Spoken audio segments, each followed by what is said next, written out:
আসসালামু আলাইকুম রহমতুল্লাহি ওবরাকাত।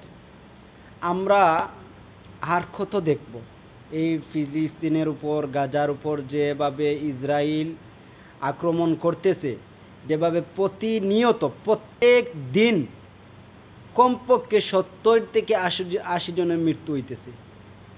এখন যদি সৌদি আরবের উপর যদি হামলাটা করে ইসরায়েল, আমরা মুসলিম বিশ্ব কি সৌদি আরবকে সমর্থন করব না?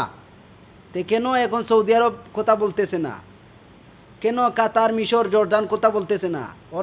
ওদের কি হাত বাঁধা? ডোনাল্ড ট্রাম্পের কাছে, ইহুদি কাছে, ইহুদিকে এখন গুড়িয়ে দেও। ইরান কিভাবে তাণ্ডব চালিয়েছে তুমি দেখো না? এখন এই সময় আসছে ইসরায়েলকে নির্বংশ, ওদের জায়গা ফিলিস্তিনের মাটিতে নয়, ওদের জায়গা ফিলিস্তিনের মাটিতে নয়। এখন গুড়িয়ে দেওয়ার সময় আসছে, সবাই গুড়িয়ে দেন, গুড়িয়ে দেন, উড়িয়ে দেন।